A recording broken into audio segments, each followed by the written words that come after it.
Ce document est produit par l'Université Joseph Fourier Grenoble 1 en collaboration avec la région Rhône-Alpes et l'Université numérique francophone des sciences de la santé et du sport. Nous avons décrit dans les chapitres précédents les éléments importants pour la synthèse protéique, à savoir le ribosome en tant que particule responsable de la synthèse protéique, le réticulum endoplasmique comme site de stockage des protéines solubles ou membranaires et l'appareil de Golgi comme organite responsable de modification et de l'adressage des protéines. Dès leur synthèse par le ribosome, la chaîne d'acides aminés des protéines est modifiée, notamment par l'ajout de sucre. Cette modification est appelée glycosylation des protéines. Il s'agit d'une modification majeure qui va modifier les caractéristiques physico-chimiques et biologiques des protéines. La plupart des protéines sécrétées ou de la membrane plasmique qui empruntent donc la voie du réticulum et de l'appareil de Golgi vont subir cette maturation. Cette glycosylation servira notamment de marqueur du repliement protéique.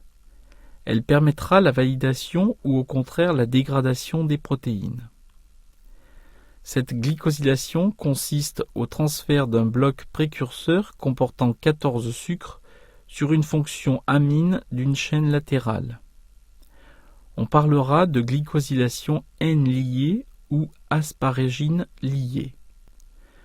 Ce transfert est réalisé dans le réticulum endoplasmique par une enzyme, l'oligosaccharyl transférase. Puis, ce précurseur est alors modifié dans la voie de sécrétion, notamment dans l'appareil de Golgi. Il va y avoir des opérations de suppression de sucre et d'ajout de nouveaux sucres sur l'arborescence. Le précurseur oligosaccharidique est synthétisé dans le réticulum endoplasmique. Cette synthèse est construite sur une molécule enchâssée dans la membrane, le dolicol, une molécule comportant une longue chaîne aliphatique. Ce dolicol est activé sous une forme pyrophosphoryle. Des réactions enzymatiques successives vont alors ajouter différents sucres sur le dolicol. L'apport de 2N-acétylglucosamine, puis de nombreuses molécules de mannose et enfin du glucose. Ces sucres sont apportés sous une forme activée énergétiquement par la présence d'une liaison phosphate. Cette figure reprend la synthèse dans le réticulum endoplasmique de cet arbre glucidique avec une information supplémentaire de topologie. En effet, la synthèse débute sur la face externe de la membrane du réticulum, du côté cytosolique. Les premiers sucres sont donc greffés par des enzymes cytosoliques. Les sucres étant présents dans le cytosol et n'ayant donc pas besoin de traverser la membrane du réticulum endoplasmique. À l'étape 4, un mécanisme de flip-flop va faire basculer la ramification sucrée vers la lumière du réticulum endoplasmique sur sa face interne.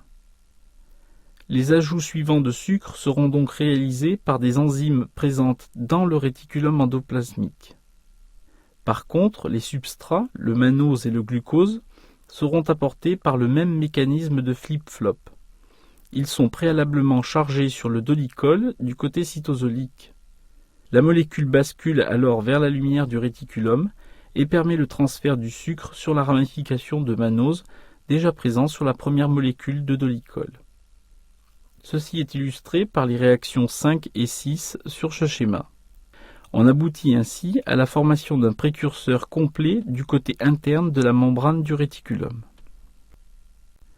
Ce précurseur glucidique va pouvoir alors être transféré sur des protéines. Ce schéma représente le réticulum avec un ribosome en cours de synthèse protéique en bas, à gauche. La chaîne peptidique naissante est indiquée en bleu. L'arbre glucidique porté par le dolicol va être transféré sur une asparagine de la chaîne peptidique par une oligosaccharyl transférase. Il subit alors quelques modifications, l'élimination des résidus glucidiques et d'une molécule de mannose. La protéine est alors prête à être transférée vers le 6-Golgi. L'élimination des résidus de glucose dans le réticulum endoplasmique joue un rôle très important dans le contrôle de qualité des protéines avant leur sortie vers l'appareil de Golgi. Les protéines néosynthétisées doivent adopter un repliement correct. Leur glycosylation permet leur rétention dans le réticulum endoplasmique par la calnexine, une protéine membranaire résidente du réticulum. Cette calnexine reconnaît la présence d'un glucose en extrémité de la ramification saccharidique. Une glucosidase va éliminer ce glucose et permettre ainsi la sortie de la protéine vers une vésicule. Toutefois, une chaperone à activité glucosyltransférase veille à ce que ces protéines soient correctement repliées. Si tel n'est pas le cas, elle ajoute de nouveau un résidu glucose en bout de chaîne, ce qui va provoquer l'allongement de la rétention de cette protéine dans le réticulum endoplasmique, laissant ainsi le temps pour son repliement correct ou l'action d'autres chaperones pour l'aider à se replier.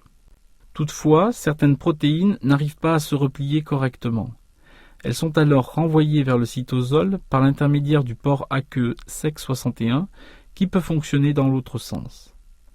Ces protéines sont alors détruites d'abord par l'action de N-glycanases qui vont enlever les résidus saccharidiques présents sur les asparagines, puis par l'action d'une protéasome qui va dégrader la chaîne peptidique en acide aminé après marquage par l'ubiquitine.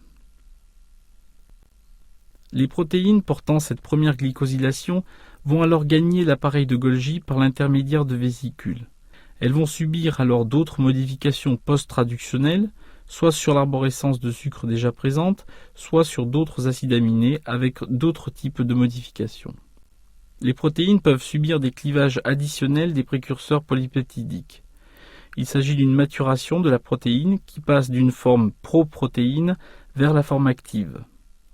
D'autre part, les modifications glycosidiques réalisées dans le réticulum endoplasmique vont se poursuivre avec la modification de l'arbre glycosidique. Enfin, les acides aminés des protéines peuvent être modifiés de manière très diverse. Nous pouvons notamment citer des sulfatations ou des phosphorylations. Ces modifications et leur localisation sont résumées sur ce schéma de l'appareil de Golgi.